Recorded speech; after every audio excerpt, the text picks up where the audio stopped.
Hey, we're here today. We're going to talk about when you should move a loved one to a memory care community versus when they should go to a board and care home. My name's Sarah Ordover. I own Assisted Living Locators Los Angeles, and we are here at Avenir, a memory care community in Inglewood. And with me is Jennifer Weintraub, who owns the Assisted Living Locators South Bay office. So, before we get started having the conversation, I just want to talk with you about dementia.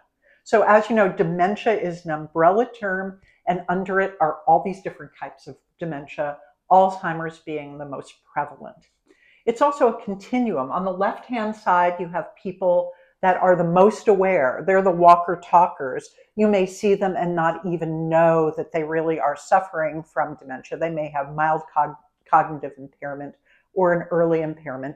And it goes along the spectrum till you get over to the right-hand side, where you have the people that are in the later stages of dementia. They may be in wheelchairs, perhaps they need to be fed.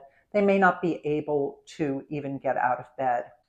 So, at looking at dementia and where someone should be placed, we have the early to mid stage people and the mid to late stage people. And an easy way to think of it is if you're in the early to mid stages, you may be good for a community. If you're in the mid to late stages, you probably should be at a board and care home.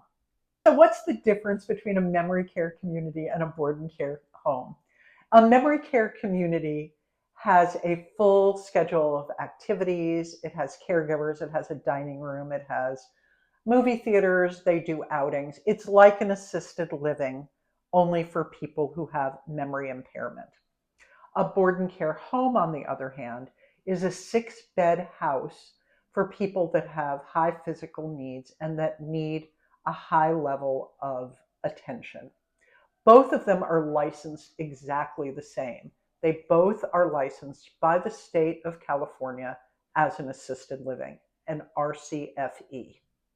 Jennifer, when should somebody go to a memory care community versus going to a board and care home? So I like to look at it three ways. First is the care needs. If they are in the early stages and don't have high level of care, then perhaps a memory care community is the best fit. If they are further down the stages of dementia then and have higher care needs, then a boarding care may be more appropriate, where they have more eyes and hands-on help for their care. Are they a wander risk? Do they exit seek? We would want them in a secured community. Boarding cares are not typically secured. So again, we would want to take that into consideration. And then third would be looking at activities. Would they benefit being part of a larger community where they have activities and socialization? Or would they benefit more in a smaller, more intimate setting like a boarding care? So, to me, what makes somebody a candidate for a community like Avenir versus a board and care home is agency. Are they still able to navigate the community to an extent? Do they have a level of awareness of the people, and do they have place? Do they have an awareness of place? And can they enjoy? Can they still derive enjoyment from being among others?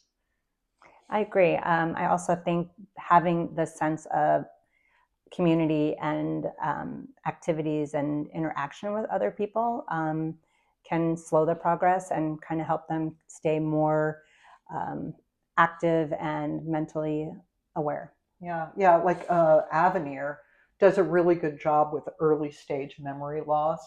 And there have been studies that have found that the biggest contributor to dementia and to cognitive decline is lack of socialization and lack of stimulation.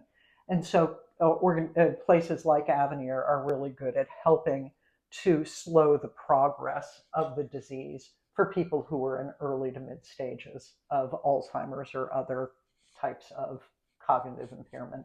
So, do people ever go from a memory care community to a board and care home? And the answer is yes, that happens quite frequently, because in the early stages, it's like living in an assisted living with services that are geared to people with memory impairment. And it's great for people in these early to mid stages. But at some point, they become more apathetic, their physical needs increase, and all of the bells and whistles of a large memory care community become irrelevant. And what they really need is a high level of physical care. They need personalized one on one attention, personalized one on one activities. So we do make that change. But Jennifer, you've had just the opposite happen. Yes, I have, Sarah. They can go the other way.